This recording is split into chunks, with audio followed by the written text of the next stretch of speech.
एक गांव में एक सुखी परिवार रहता था। उसी परिवार में 3 भाई और बहन थी। उसके माँ बाप उन चारों से बहुत प्यार करते थे, मगर बीच वाले से थोड़ा परेशान थे, क्योंकि बड़ा बेटा पढ़ लिख कर डॉक्टर बन गया और छोटा बेटा भी पढ़ लिख कर इंजीनियर बन गया था। मगर उनका बीच वाला बेटा बिल्कुल गंवार बनकर रह गया।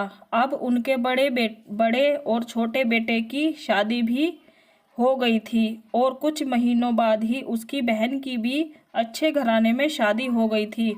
मगर बीच वाला बेटा अभी भी कुंवारा ही था और कहीं पर मजदूरी का छोटा सा काम करता था, इसलिए उसे शादी के लिए कोई भी लड़की नहीं मिल रही थी। और अब उसके माँ बाप उससे बहुत परेशान हो चुके थे। अब जब भी उसकी बहन मायके आती तो सबसे पहले अपने बड़े और छोटे भाई से ही मिलती थी, मगर बीच वाले भाई से कम मिलती थी। अब उसके पिताजी की मृत्यु हो गई।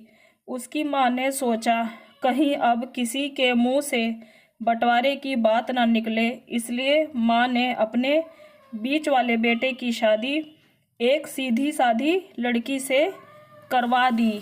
और बड़े और छोटे भाई सोचने लगे कि अब बंटवारा भी हो जाना चाहिए, और बीच वाले बेटे से पूछा कि अब भाई तू कैसा करना है, अब हमें बंटवारा करवाना है, अब कैसा होगा। और फिर वो दोनों माँ के ऊपर बोलने लगे कि अब माँ को कौन रखेगा तीनों में से, क्योंकि हम तीनों का बंटवारा हो जाएगा तो माँ को कौन रखेगा। छोटे भाई ने कहा, बीच वाले भाई ने कहा कि माँ को मैं रखूँगा और मुझे तुम्हारा कुछ नहीं चाहिए, ना घर चाहिए, ना बार चाहिए, ना ज़मीन चाहिए, मुझे सिर्फ मेरी माँ चाहिए। मैं अपनी माँ को लेकर यहाँ से चला जाऊँगा। और माँ बहुत खुश हुई।